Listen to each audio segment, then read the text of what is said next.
Bom dia a todos. Estamos hoje aqui com Rubem Dargan Holdorf. É essa a pronúncia, Rubem? Holdorf. Tem de todo tipo. Holdorf, Holdorf. Holdorf, enfim. Pois é. Nós falamos Holdorf, né? Uhum. Dá para entender. Pois bem, o Rubem é doutor em comunicação e semiótica e atuou aí no último ano, né, Rubem? Os últimos 2 anos, por aí, né? Na universidade, uma universidade adventista lá em Bucha, Em na oito Ucrânia. meses. Na verdade, 8 meses. 8 meses, estava caminhando aí para um ano, né? O Rubem é professor universitário e leciona História do Jornalismo Estrangeiro. Então, esteve aí durante esse período na Ucrânia, né? Acompanhou de perto o prelúdio, vamos dizer assim, desse conflito, que se iniciou ontem, dia 24 de fevereiro de 2022. Bem, eu recebi aqui a informação, Rubem, que o seu som está um pouco agudo. Eu não sei se você consegue alterar aí de algum modo. Nos disseram aqui que o meu som está perfeito, mas o seu está um pouco agudo. Pois bem, enquanto o Rubem vai acertando ali, pode fazer o teste, Rubem, assim que quiser. Eu quero fazer aqui uma rápida introdução, coisa assim de poucos minutos mesmo, da história ali, né, dessa região aí, envolvendo a Rússia, a Ucrânia, nos últimos 30 anos, né, vamos dizer assim. Lembrando que os alunos que ainda não estudaram esse conteúdo estudarão, então a parte da história nós deixaremos depois para a sala de aula. Hoje vamos focar nas questões atuais envolvendo esse conflito. Bem, em 1991, a União Soviética desmoronou. No lugar ali surgiu a Comunidade dos Estados Independentes, né, que nunca englobou todas as antigas 15 repúblicas, né, por exemplo, as repúblicas bálticas, Estônia, Letônia e Lituânia nunca fizeram parte. E não se trata de um país, né, é simplesmente uma comunidade de estados independentes para facilitar ali os contatos comerciais, as trocas e a cooperação entre as antigas repúblicas soviéticas. Com a desintegração, então, da União Soviética, uma série de problemas tem assolado esses países, né? Separatismos, problemas sociais, terrorismo, máfia e daí por diante. Bem, a partir dos anos 2000, dando um pequeno salto aí, né? Começa aí a era Putin, né? Os anos 90 foram bem atribulados ali na Rússia, toda a região do Cáucaso, enfim. E desde 2000, né? Desde o ano 2000, o Putin é o homem forte da Federação Russa, né? Enfrentou ali o conflito na Chechênia, conflito esse que se arrastava desde a administração anterior do Boris Yeltsin. No ano de 2004, houve um atentado terrorista terrível na escola de Beslan, né? Com 334 civis mortos, né? Lembrando, essa daqui é a região do Cáucaso, né? Nós temos aqui o Cáucaso russo e os países aqui do Cáucaso, né? Nomeadamente a Geórgia, né? Bem, em 2008, teve início a administração de Dmitry Medvedev, né? Um títere ali do Vladimir Putin, né? Uma espécie de fantoche dele, que teve a vantagem de ser um pouco mais liberal do que o Putin, se aproximou do Ocidente, e foi na administração do Medvedev que explodiu a guerra russo-georgiana, né? Então, não é o primeiro conflito do período aí do Putin, né? Conflitos assim já têm ocorrido. No caso lá da Geórgia, o conflito envolvendo duas regiões separatistas também, a Abcásia e a Ossétia do Sul, né? Enfim, em 2012, Putin volta à presidência da República, o Medvedev vira primeiro-ministro, então é uma troca de cadeiras ali entre eles, né? E segundo vários analistas, né, nos últimos anos, uma nova Guerra Fria tem despontado aí no mundo, né, envolvendo os Estados Unidos e a Rússia. A Rússia se sente acuada pela expansão da OTAN. né? A OTAN é a aliança militar que envolve os países do Atlântico Norte, né? Então, essa aliança é liderada pelos Estados Unidos, Reino Unido, enfim. E como vocês podem ver aqui no mapa, depois do fim da União Soviética, vários países aqui do leste europeu, países que estavam na esfera de influência da União Soviética, como a Polônia, como a Romênia, esses países ingressaram na OTAN. Inclusive antigas repúblicas soviéticas, como as repúblicas bálticas aqui, a Estônia, a Letônia e a Lituânia. Bem, o Putin tem projetado aí o seu poder, né, pelo mundo afora, perseguido internamente opositores. Mais recentemente conseguiu ali uma aprovação, né, de emendas à Constituição que permitirão que ele permaneça no poder até 2036. Né? Bem, há um problema étnico, né, ali a se considerar nessas antigas repúblicas soviéticas, como vocês podem ver nesse mapa aqui, todos esses pontos vermelhos ali, que geralmente se concentram junto às fronteiras da Rússia, né?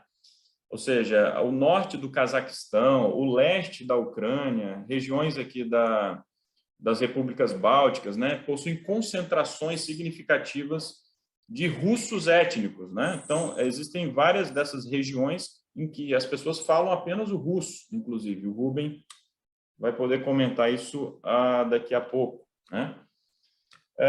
E das antigas repúblicas soviéticas, várias delas possuem ali turbulências, né? Regiões que nunca se integraram a essas novas repúblicas, né? É o caso aqui, por exemplo, da Transnistria, aqui essa região vermelhinha aqui da Moldova, né, ou da Moldávia, né, que fica ali junto à fronteira da Ucrânia. A região da Crimeia, maciçamente habitada por russos, né, a Crimeia que pertencia ao Império Russo, depois, no período soviético, ela foi dada assim de presente para a Ucrânia com o fim da União Soviética, então começa ali uma disputa sobre quem vai, então, ter a soberania sobre a Crimeia, né? Se ela vai voltar para a Rússia ou se ela permanece na Ucrânia, né? Depois foi definido que a região da Crimeia, essa península aqui, continuaria fazendo parte da Ucrânia. Temos aqui a Abkhazia, que eu havia comentado, a Ossétia do Sul, né? Regiões, então, separatistas, né? Que acabam tendo ali influência e interferência da Rússia. Né? Há o conflito ali do Nagorno-Karabakh, que nós não vamos comentar. Bem, então, nós nos deparamos, então, com essa crise ucraniana que aflorou em 2014. É importante lembrarmos disso, né? Em 2014, a Crimeia foi anexada pela Rússia e começa uma guerra civil aqui no leste da Ucrânia, na região de Donbas, né? Donetsk e Lugansk. São regiões separatistas que agora, recentemente, foram reconhecidas ali como nações, como repúblicas independentes pela Rússia. Isso foi uma etapa prévia à invasão que começou ontem, né? Então, a Rússia, em primeiro lugar, reconheceu a soberania dessas duas repúblicas separatistas e, na sequência, então, invadiu a Ucrânia. Bem, depois dessa introdução, eu quero, então, passar a palavra aqui ao Rubem, né? Esse mapa aqui que vocês estão vendo mostra, então, como tem se dado a invasão desde ontem. Né? Os movimentos têm sido em direção a Kharkiv, aqui no leste da Ucrânia. Né? A partir das repúblicas separatistas também tem ocorrido um movimento. A partir da Crimeia, né, que desde 2014 voltou à soberania russa, né, foi reintegrada à Rússia, dentre outros ataques, né, por mísseis. Então, a situação é bem difícil neste momento da Ucrânia. O Rubem estava na Ucrânia até uns dias atrás, conseguiu sair com segurança, né, está na Turquia. E, portanto, a partir de agora, Rubem, pode nos dar aí uma prévia, um resumo de como está a situação na Ucrânia, de acordo com as informações que você tem levantado. O que você pode nos dizer sobre a guerra neste momento? Prazer conversar com vocês aí. Obrigado pelo convite. E eu tenho acompanhado os jornais locais da Ucrânia, que eu acho que são bem mais fidedignos do que os internacionais, principalmente aqueles que ficam editando apenas de Nova York, Londres e Paris, e pior aqueles que editam só de São Paulo. Isso é pior ainda. Mais distante. Eu tenho colaborado com alguns veículos brasileiros, principalmente com a Gazeta do Povo, na qual agora a responsável pelo conteúdo da Ucrânia é uma ex-aluna minha, a Raquel Derevec, que é descendente de ucranianos, por sinal. Então, só voltando ao assunto da comunidade dos estados independentes, que surgiram com a queda, com o fim do Império Soviético, da República das Uniões, da União das Repúblicas Socialistas Soviéticas em 1991, exatamente no dia de Natal, 25 de dezembro, e que assinou a maior parte das proclamações das independências oficialmente assinadas das nações que faziam parte do Império Soviético, ocorreu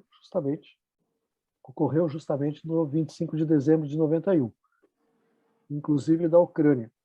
A data, essa é considerada a data oficial documental, mas a data que eles comemoram é 24 de agosto do mesmo ano, e esse sim é o mais festejado. Você mencionou que alguns países não assinaram, não quiseram fazer parte, como foi das repúblicas bálticas. A Ucrânia também. A Ucrânia e a Geórgia. Os dois também eles não assinaram. Eles foram à reunião, balançaram a cabeça, mas não assinaram. Eles não queriam se comprometer, já tinham uma intenção.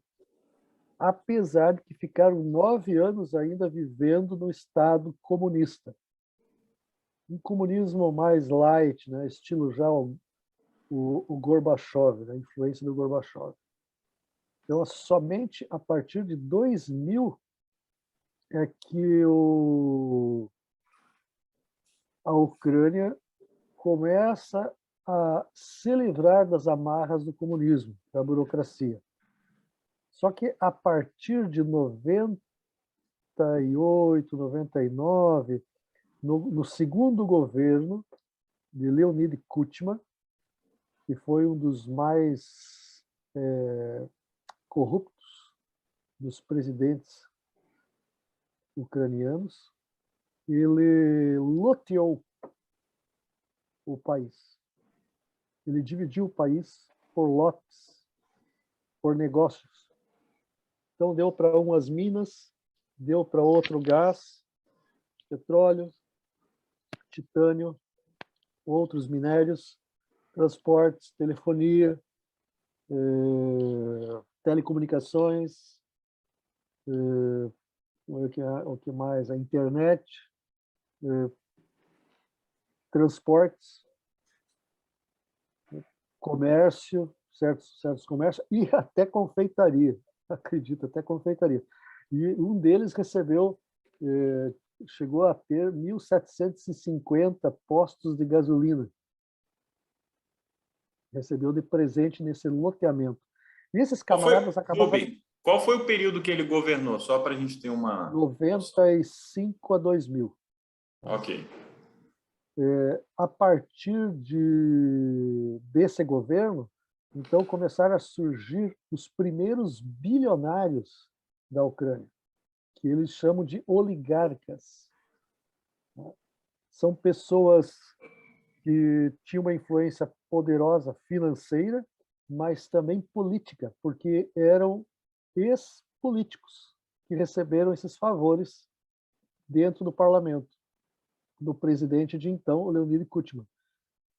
E o detalhe é que eles influenciavam muito a Rada. A Rada é o equivalente à Duma na Rússia, o Congresso Nacional nosso. Então, é unicameral, não tem duas câmeras como nós temos no Brasil, e ali são só deputados. E a Rada, então, começou a receber a influência direta desses oligarcas que faziam, pressionavam, faziam o seu lobby para, para legislarem a favor dos interesses de cada setor que eles receberam, de cada lote que eles receberam. E assim foram surgindo o que é muito comum na Ucrânia, eles falarem máfias, né? As máfias. Então, tem a máfia do gás, a máfia do transporte, a máfia do telefone, a máfia da confeitaria, e assim por diante. Tá? E quando o presidente Yanukovych, ele entrou, Viktor Yanukovych, ele entrou em 2010, e no governo dele surgiu a ideia, muitos, já alguns políticos e a própria população almejava entrar para a União Europeia, e ele traiu a Ucrânia e dissolveu o parlamento, destituiu o primeiro-ministro e entrou em parceria com o Putin para impedir que os ucranianos entrassem na União Europeia. E aí começou a rebelião, chamada de Euromaidan, no final de 2013 e se prolongou até o início de 2014, quando ele renuncia, foge para a Rússia, e aí os ucranianos assumem de vez o poder. Pela primeira vez na história, a Ucrânia se torna independente, livre desse tipo de liderança, e já em seguida ocorrem as eleições e o Petro Poroshenko é eleito presidente, e aí começa o processo de transformação da Ucrânia, de modernização. Só para vocês terem uma ideia, o Estado soviético era composto por 15 países, liderados 14 mais o 15º, a Rússia, que liderava.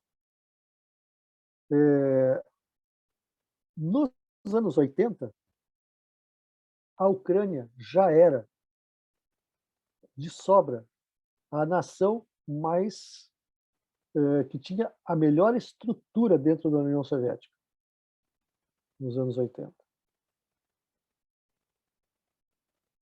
Depois do fim da era soviética e o surgimento de várias nações, né, a Ucrânia regrediu, porque ela ficou 10 anos ainda vinculada ao sistema comunista, enquanto que os outros trataram de sair do lodo, né, e a Ucrânia ficou para trás. A partir de 2014, Petro Poroshenko agora vai tirar a Ucrânia, que está lá atrás, né, não é mais a líder, pelo contrário, ela está na rabeira, e começa a modernizar o país e introduzir gradativamente o país dentro do panorama de União Europeia. Então, o primeiro ponto é questões tecnológicas. Pontos tecnológicos. Vocês não acreditam, vocês não acreditaram. Vocês não viram, vocês alunos, têm que perguntar para os pais de vocês, para o professor, para os avós, o que é internet de escada. O que foi internet de escada. Isso acabou no Brasil em 1999. Né? 99. Em 2013, ainda existia internet de escada na Ucrânia. Caixa eletrônico, o meu irmão, que era assessor da diretoria do Bamerindos, do antigo Banco Bamerindos, que depois o HSBC incorporou, que também não existe mais no Brasil, ele era assessor da diretoria em Campo Grande, no Mato Grosso do Sul, e ele instalou as primeiras caixas eletrônicas de saque nos bancos e treinava os funcionários e atendia também alguns clientes em 1994. Caixa eletrônico apareceu na Ucrânia há 4 anos. novidade. Quando eu estive na Ucrânia em 2017, não existia caixa eletrônica. Ô, Rubem, Eu tive que levar. Então, tudo isso aí contribuiu, esses dois últimos presidentes, Poroshenko e o atual Zelensky, para modernizar a Ucrânia, e também a plataforma de campanha do Zelensky era acabar com o poder dos oligarcas. Rubem, então, assim, se eu entendi bem, você está dizendo que a Ucrânia, ali até os anos 80, era o país mais próspero, mais avançado no contexto ali do Império Soviético. Exatamente. Mas que no final dos anos 90, início dos anos 2000, até ali por volta de 2010, 2013, era uma das nações, acabou se tornando uma das nações mais atrasadas, internet de escada, ou seja, ficou para trás, enquanto a Rússia, as outras nações foram avançando assim Isso. tecnologicamente, se inserindo no mundo globalizado, a Ucrânia foi ficando para trás. Uhum, exatamente. Isso mesmo. É. Aí, a E, partir de 2013, 2014, as coisas começam aos poucos a melhorarem nesse sentido, sim, né? aí existe um outro cenário, agora o cenário político. Né? A Ucrânia, dentre todas as 15 nações, é a única que pode se dizer assim, essa é uma nação democrática. Tem democracia, tem segurança, as pessoas estão felizes, estão contentes, tem eleição, não há fraude, eleições livres, presidente, primeiro-ministro, porque é um sistema semipresidencialista, são três os que comandam o país. É o presidente, o primeiro-ministro e o presidente do parlamento, da Rada. Né? São esses três. Logicamente que o presidente tem um degrau acima desses dois aí, mas é um consenso. O presidente está sempre no parlamento, diferente do que acontece no Brasil, que tem que pedir permissão, mandar cartinha, ver se me pode receber no Congresso, no Supremo. O que é isso? O cara é presidente. E aqui não. Constantemente ele está indo ao parlamento porque tem que discutir a política, né? Tem que discutir a economia do país, tem que discutir a sociedade. Né? Agora, os outros países, eles ficaram bem para trás. Eles são modernos para uma minoria da sociedade, para poucos, e principalmente para os seus líderes, muitos deles que estão com os líderes há 30 anos no poder. É o caso do Lukashenko. E Belarus, são, né? exatamente, e são países muito atrasados em relação àquilo que começaram a ser, que eram, e pararam no tempo, pararam no tempo. E alguns avançaram bastante, só que estão os privilégios estão restritos à elite, como é o caso do Cazaquistão, do Quísia e todos esses outros países aí. Os países que tentam ser um pouquinho fora da caixinha, bom, então, as repúblicas do Báltico há muito tempo deixaram esse cenário aí. Estão dentro da União Europeia, é outro cenário. São países que estão economicamente, socialmente, politicamente muito bem. Então, eu excluo esses três. Agora, dos outros, a Ucrânia era a única. Né? A Ucrânia é a única. A Geórgia tentava, mas você mesmo mencionou aí, a, a, em duas ocasiões a Rússia foi lá e não vão ser aquilo que vocês estão tentando ser, aquilo que vocês querem ser. Né? E tem os separatistas lá dentro, e todos mantidos e alimentados ou pelo próprio governo russo ou por questões relacionadas à religião. Porque nessa região do Cáucaso, que é o sudeste ali da Rússia, tem uma influência muito grande do islamismo. Então, muitas dessas republiquetas aí querem se tornar verdadeiros redutos do Islã mais radical, que é o caso da Chechênia, que essa não conseguiu a sua a sua independência. Em relação aos grupos étnicos na Ucrânia, você mencionou ali, tem os pontinhos referentes aos russos. Os russos representam 17% da Ucrânia, mas tem muitos, praticamente aí,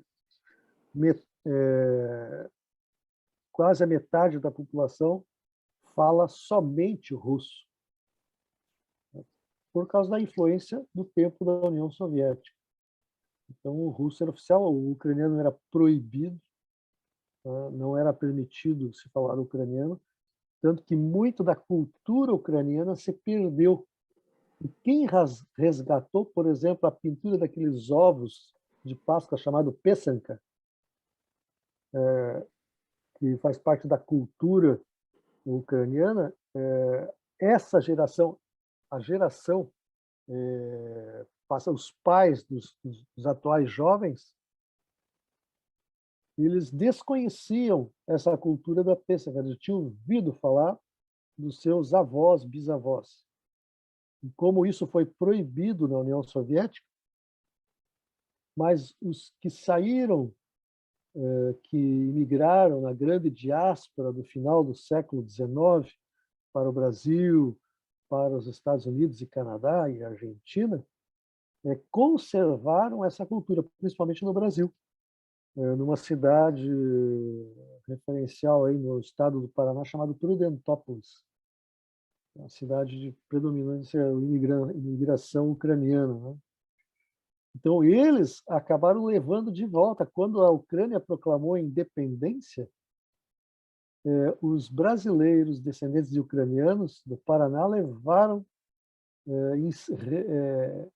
ensinaram as gerações que não conheceram a cultura da pintura dos ovos.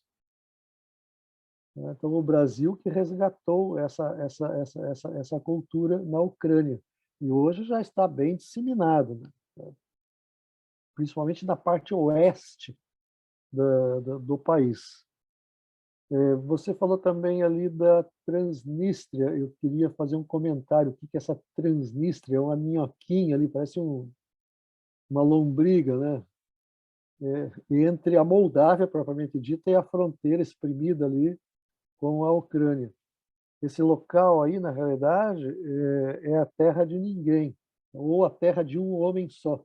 Eu não estou lembrado do nome, ele é um mafioso, ele queria ser presidente, não deixaram, então ele pegou, montou um exército particular, com apoio da Rússia, ali tem soldados russos. Ele é protegido ali dentro, tudo é dele, tudo pertence a ele. Cinemas, comércio, shopping, farmácia, hospital, tudo é dele, tudo é dele. E tem até um time de futebol que jogou na última Liga dos Campeões, nessa atual Liga dos Campeões, na primeira fase, tal de Sheriff, né? Que acabou ganhando uma partida do Real Madrid, lá em Madrid, né? Foi uma zebra. Então, esse time pertence a ele, e todo o comércio, a marca é o nome do time, Sheriff, na Transnistria. Agora, por que ninguém faz nada? A Moldávia, coitadinha, não tem como enfrentá-los, porque eles estão protegidos pelo exército russo que está lá. Inclusive, Rubem, tem sido também da Transnistria que os russos têm deslocado tropas agora para invadir a Ucrânia, né? Sim, exatamente. Da Transnistria e também da parte norte, que é de Belarus, né? Que é Isso, aqui é o norte, aqui, ó. o sabujo do Putin, que é o Lukashenko. A relação do Lukashenko, né, que é considerado o último ditador da Europa, né, é o líder de Belarus desde os anos 90, né, a relação é tão próxima que tem se falado numa incorporação, né, de Belarus à Federação Russa, né? Isso tem sido Sim, negociado, né? ele perdeu as eleições, se não me engano, em 2019, resolveu convocar eleições, ele perdeu. Mesmo fraudando, ele perdeu. Foi tão grande a votação que não tinha nem como fraudar. Ele perdeu as eleições e a vencedora foi uma mulher, né, que venceu, ela está exilada, ela saiu do país. Ela está, parece que na França, se não me engano. E ele prendeu aí mais de 1.000 opositores que se rebelaram no final do ano passado, e é um ditador extremamente cruel. Ele levou o país ao atraso e agora ele tenta desviar o foco, fazendo essa parceria com a Rússia contra a Ucrânia, os quais eles consideram um país nazista, que é uma coisa absurda. Considerar a Ucrânia um país nazista, como foi o discurso do Putin ontem, repetido pelo Lukashenko, é uma das coisas mais absurdas do mundo, e ninguém faz nada. Isso que eu fico assim, a mídia não fala nada. Cadê aquela mídia que repete as imagens de coisas que alguns falaram, resgata lá do YouTube, lá da internet profunda, uma frase de efeito ou um pensamento contrário ao que o sujeito pensa agora? Não se resgata nada. Cadê as promessas do chefe da OTAN, da União Europeia e da própria ONU?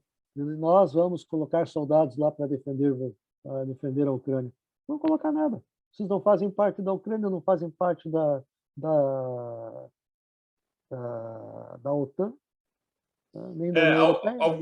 Alguns comentaristas têm visto aí um paralelo, né, com o prelúdio da Segunda Guerra Mundial, quando o Ocidente abandonou lá a Tchecoslováquia, né? Sim, em 1938, o Tratado de Munique lá. Isso, a tal política do apaziguamento, né, que era uma política de covardes que só estimulou Hitler depois a seguir adiante com a sua política inclusive tentaram fazer expansionista. um filme aí mais recente sobre esse período aí, tentando limpar a barra do o nome de Chamberlain. Uhum. É um filme que saiu em lançamento aí do Netflix, tentando limpar a barra do Chamberlain. Então, na realidade, ele foi o covarde. Sim. E a coisa só virou depois que entrou Churchill. Sim, com certeza. Se ele tivesse continuado no poder no Reino Unido, a Alemanha teria vencido a guerra. Porque ele teria Sim. entrado no Reino Unido, teria invadido a Grã-Bretanha, e os Estados Unidos não teriam onde entrar, a não ser que fosse por Portugal, mas seria muito difícil vencer, sem a Inglaterra, vencer a Alemanha. Pois é. Rubem, então, o que está claro até o momento é o seguinte: o Putin é um ditador, né? Tem manipulado a Constituição, o parlamento, ele persegue opositores, ele manda matar, manda prender, e ele tem procurado restaurar o antigo Império Soviético, né? Então, ele tem ali seus fantoches, como é o Lukashenko, né? O ditador de Belarus. A Ucrânia, por ter buscado se aproximar do Ocidente, né, desde 2014, ele, pelo menos, né, buscado assim de uma forma mais intensa ali, se aproximar do Ocidente. Então, está pagando um preço alto por isso, né? Perdeu ali a Crimeia, enfrentava até então uma guerra civil no leste aqui do país, né? Uma guerra civil que ceifou em torno de 15 mil vidas, e agora uma invasão em massa por parte do exército russo. Bem, daqui para frente, o que você imagina que irá acontecer? Ele irá derrubar o governo ucraniano, irá colocar um fantoche ali na Ucrânia, como ele tem em Belarus, por exemplo, em outras antigas repúblicas soviéticas, ou ele vai promover mesmo uma anexação do país? O que você acredita que vai acontecer daqui para frente? Olha, é difícil porque o interesse dele mesmo é naquela faixa que divide o país, o rio Dnipro. Ele divide de norte a sul o país, fazendo uma pequena curva para o oriente. É esse rio aqui que eu estou passando o cursor do mouse, certo? Exatamente, isso aí. Ele vai sair lá quase em Odessa, lá, Kherson, é o nome da cidade que está quase ali na foz ali do rio, perto de Odessa, entre Kherson e Odessa. Esse rio divide o país, então a parte oriental é predominantemente de fala russa, não étnica, mas fala russa, a parte central ao longo do rio, incluindo a capital, é uma mescla aí de russos e ucranianos. Inclusive, tem até um dialeto que se chama Surgi, que é um mix, é uma mistura de ucraniano e russo, mas há sérias controvérsias aí, porque alguns mais estudiosos dizem que o Surgi é um eslavo literário do interior. Meio estranho ser do interior literário, mas, em todo caso, não vamos acreditar. Não somos nós que iremos discordar de quem fala isso. E na parte oeste, a ocidental, predominantemente ucranianos. Lembro que, para vocês, que todo que fala ucraniano entende o russo. Que fala só o russo não entende o ucraniano. Algo parecido que ocorre aqui na América do Sul. Brasileiros entendem os hispânicos e os hispânicos não entendem o português. Tá? Isso ocorre ali. Mas não há rivalidades. É um país, somos ucranianos, são ucranianos. Não há essa coisa, você fala russo, fala, não. Eles se entendem, vivem normalmente.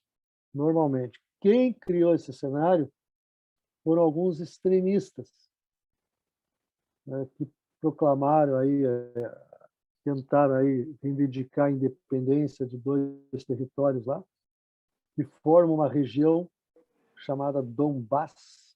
Esse Donbass, se pegar um mapa da Idade Média, está lá, Donbass. É uma coisa muito antiga. Há 200, 300 anos, a Ucrânia era uma colcha de retalho de 16 tribos, tribos e principados. Só para você ter uma ideia. Chegou a ter 16, pelas minhas contas aqui, alguns mapas que me passaram, aqui tem um livro que me presentearam da história da Ucrânia, no mapa aqui tem 16 divisões nessa época. Então, esse formato geográfico do mapa da Ucrânia, que nós vemos hoje, nunca ocorreu antes, nunca aconteceu. Isso é a primeira vez na história. Tá? Todo mundo pensa que a Ucrânia sempre foi assim. Não, não foi. Tá? A Ucrânia chegou a ter... Aliás, o nome Ucrânia ele passa a ser utilizado, ele aparece a primeira vez lá pelo século XVIII. No século XIX, ele ganha um pouco mais de força com um escritor e pensador da região, do antigo Império Russo, mas que tinha origem na etnia ucraniana, chamado Taras Shevchenko. Esse Taras Shevchenko é considerado o mentor do que é a Ucrânia moderna. Ele pensou a Ucrânia, inclusive com o nome Ucrânia. Ele sistematizou a língua ucraniana. E quando o Império Russo chega ao final com a Revolução Bolchevique, em 1917, os nacionalistas ucranianos pensam, agora é a chance de nós nos livrarmos desse pessoal, vamos proclamar a independência. Então, eles proclamam a independência mais na região do centro para o oeste, chamada República Popular da Ucrânia. Só que se você pegasse o mapa da época, o mapa agora e colocasse na época, teria cinco países aí. Cada um foi para um canto e resolveu proclamar a sua independência. 5 países. Tá? Só que daí o Império Soviético, né, começou a tomar forma e disse, não, de maneira alguma, vocês nos pertencem. Né? E aí incorpora tudo ao Estado Soviético. Então, a Ucrânia independente durou apenas 2 anos e meio. Exato. Né? Ô, Rubem, então, assim, pelo que você está dizendo, possivelmente, então, o Putin tem interesses em anexar mesmo o leste da Ucrânia, assim, incorporar mesmo ao território russo. E talvez o restante da Ucrânia ele deve colocar, então, um presidente fantoche. Seria isso? Fantoche. Ou então deixar assim, ó, vocês querem a Ucrânia? Tá aí, ó, sem a capital Kiev, informe aí, Lviv, Ivano-Frankivsk, qualquer coisa aí essa aí vai ser a Ucrânia, né? Mas aqui não. Certo. Um Eu pouco. acredito que ele vai incorporar, bem provável que incorpore tudo e coloque um governador fantoche lá e não Aham. vai, não vai ser um país livre, não. Exatamente. E muito provavelmente o Ocidente não vai Não vai fazer interferir, nada, não vai não vai. intervir, né, não vai se envolver. Agora, o que você acha da possibilidade de o Ocidente armar guerrilheiros, rebeldes na Ucrânia, até para ter oportunidade de vender armas, né? Mais ou menos como Bom, acontece na Síria, que é um país que já está há mais de 10 anos numa guerra civil. Você vê essa perspectiva para a Ucrânia, assim, o país virar sim, um muito. cenário de terra arrasada, né? Todo Sim. retalhado, com Aham. milícias e uma anarquia, A- assim. Quando a Alemanha nazista invadiu essa região da União Soviética, quebrou o tratado lá, Uhum. Hitler tinha feito o tratado de não Pacto invasão de e não aí agressão, Ribbentrop e não agressão, Molotov. e aí invadiram. Invadiram, eles entram justamente nessa área que é hoje a Ucrânia. Os ucranianos, muitos ucranianos viram nisso um processo de libertação do comunismo. Sim. Não que eles fossem simpatizantes do nazismo, Sim. mas eles viram a oportunidade também de se livrar dos nazistas mais adiante. Uhum. E quando a Rússia expulsa, o Exército Vermelho avança, esses nacionalistas também fogem e vão para a Alemanha. E muitos deles ficam na Alemanha, mesmo depois da Segunda Guerra, que é o caso de um que é considerado assim um dos líderes modernos da Ucrânia, o Stepan Bandeira. O sobrenome Bandeira é uma coisa, já perguntei para vários lá de onde é que veio esse sobrenome, mas não, eles dizem que é ucraniano. Enfim, acreditemos. Então, esse Stepan Bandeira, ele está em Munique em 1956 e o Khrushchev manda assassiná-lo porque ele, ele, ele tinha movimentos dando a entender que estava formando um grupo para tentar entrar naquela região ali e ver a possibilidade de se separar da União Soviética. Impossível naquela época, né? Então, ele é assassinado em Munique. Esse Stepan Bandeira, ele criou um movimento, assim como nós adventistas temos o Clube dos Desbravadores, não tem nada a ver uma coisa com a outra, mas só para vocês entenderem, os batistas tinham o Clube dos Escoteiros, né?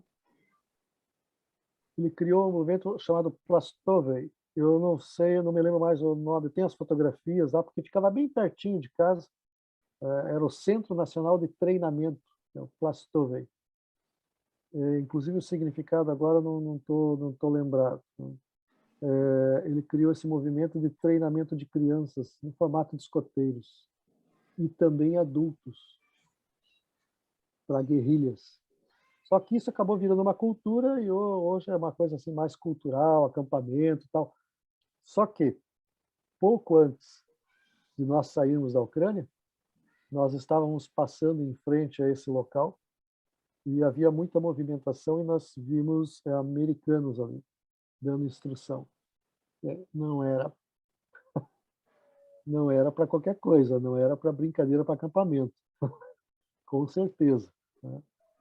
E esse Stepan Bandeira, ele criou esse movimento. Só que esse movimento ele tomou outras formas com influência de outros grupos e surgiu em 2014 por ocasião da Euromaidan a o Pravый Sector, o setor direito, a extrema direita. Eles usam a bandeira vermelha e preta, né? Tem a bandeira da Ucrânia azul e amarela, essa é vermelha e preta com o mesmo brasão da Ucrânia. E tem várias casas Na Ucrânia tem lá a bandeira da Ucrânia e a bandeira do Pravый Sector, que é um partido radical ultranacionalista, né? E esses incorporaram esses movimentos e passaram a fazer oposição também ao governo do Poroshenko, porque o Poroshenko percebeu que não dava para contar, apesar de eles terem tido um papel importantíssimo na destituição do Yanukovych em 2014, o Poroshenko não podia contar com esse tipo de pensamento radical dentro do parlamento. Então, eles ficaram meio à margem e o movimento tomou outras formas. Então, esse é um dos movimentos. Existe um outro chamado Uniata, que é ligado à Igreja Greco-Católica Ucraniana. E eles dizem que eles se dizem os guardadores, os verdadeiros originadores, descendentes daqueles que originaram a cultura ucraniana. E eles têm um verdadeiro exército treinado, que é liderado por um patriarca, um arquimandrita chamado Sviatoslav Shevchuk. Então, pelo que você está dizendo, você acredita que esse grupo aí poderá ser um grupo guerrilheiro que vai dar muito São trabalho aos vários. russos depois? Tem mais de 10 grupos dentro. O que pode acontecer é a Ucrânia se transformar num cenário de guerra civil. E é tudo aquilo, infelizmente, é tudo aquilo que o Ocidente quer: vender armas. Exato. Eles querem vender armas. Nesse momento, nós temos informações de que a China já invadiu o espaço aéreo de Taiwan, não considerou as ações agressivas da Rússia como uma invasão, tem chamado de libertação, tem usado expressões assim, ainda que não tenha reconhecido a independência das repúblicas separatistas, né? Porque ela teme que os países do Ocidente reconheçam a independência de Taiwan, então ela vai pisando em ovos nesse sentido. Mas já desrespeitou o espaço aéreo de Taiwan. Você acredita que a China irá invadir Taiwan para incorporar Taiwan definitivamente ao território chinês? Lembrando que a China considera Taiwan uma província rebelde, né? E nos últimos tempos, o Putin tem se aproximado do Xi Jinping, né, que é o ditador chinês. O que você acha sobre isso? Diante da fraqueza do governo americano, sim.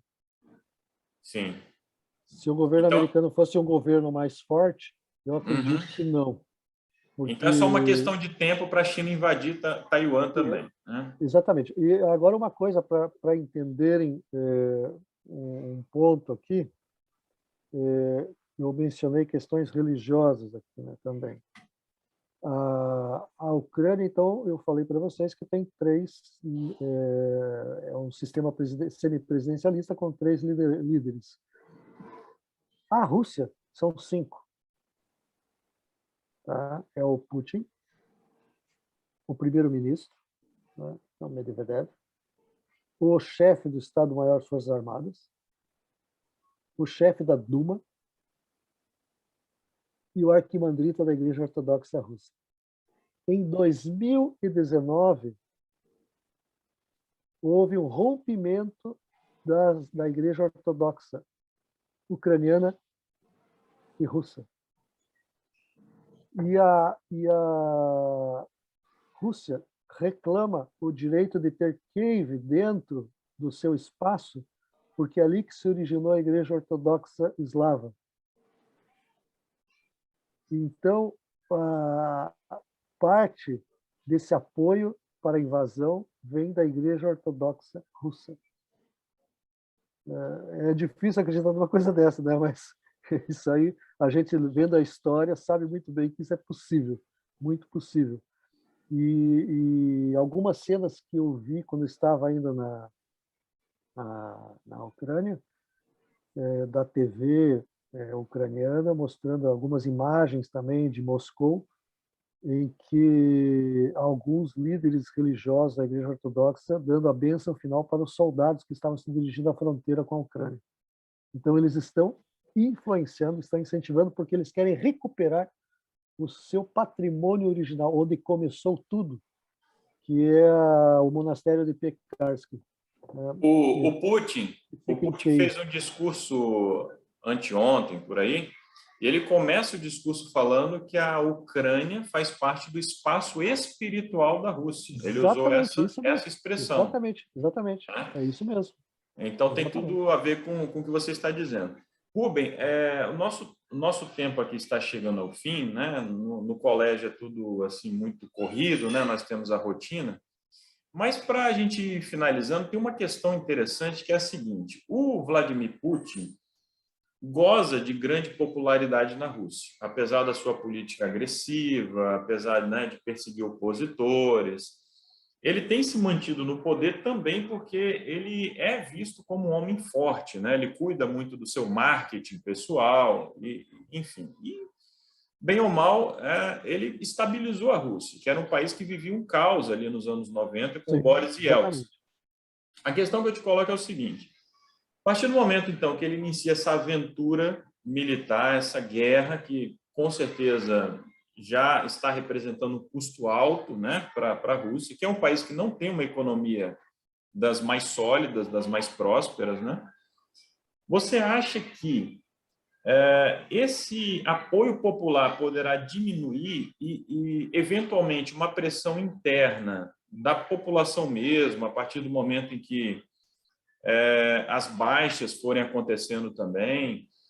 Isso poderá levar o Putin a recuar ou a mudar um pouco a sua estratégia, ser um pouco mais moderado? Isso poderá influenciar ou você acha que não? Acho que daqui para frente ele vai radicalizar cada vez mais, sufocar qualquer tipo de oposição que se levantar na Rússia, se tornar cada vez mais intransigente e caminhar assim, para uma tirania mesmo aberta. O que você acha que poderá acontecer a partir disso?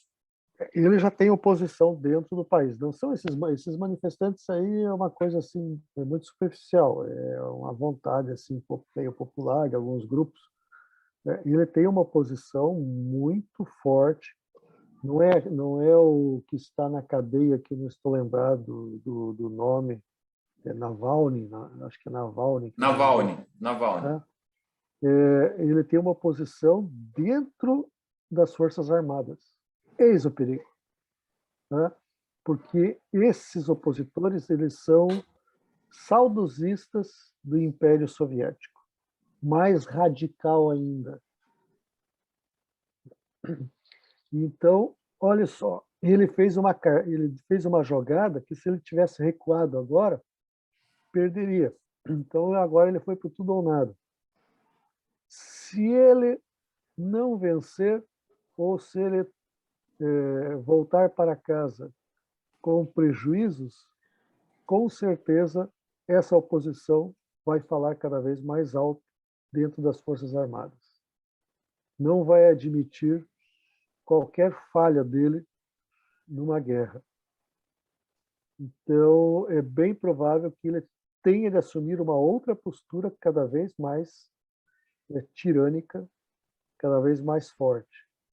E internamente ele vai tratar de dar um chega para lá, não sei se é a moda do Stalin, né, mas com certeza ele vai dar ele tem outras formas de fazer isso, né, para se manter Perfeito.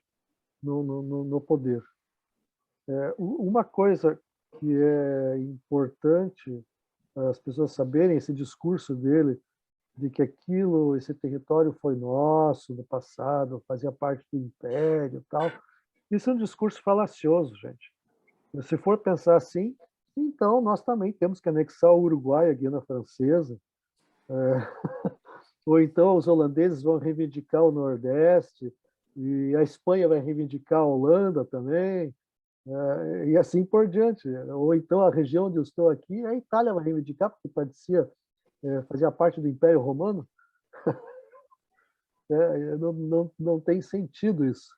É, Essa justificativa dele para invadir uma nação democraticamente eleita e que vivia normalmente a sua economia, nem a pandemia parou a Ucrânia, nem a pandemia assustou.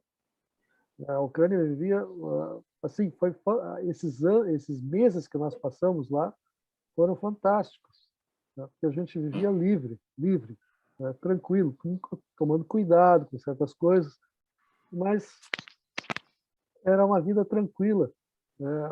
Segura, né? E ele conseguiu destruir um país que estava quieto.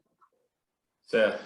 E assim, além dos problemas internos na Ucrânia, é importante lembrar que esse conflito já está provocando uma onda de refugiados, né? E isso vai afetar a Europa, inclusive a Europa Ocidental, né?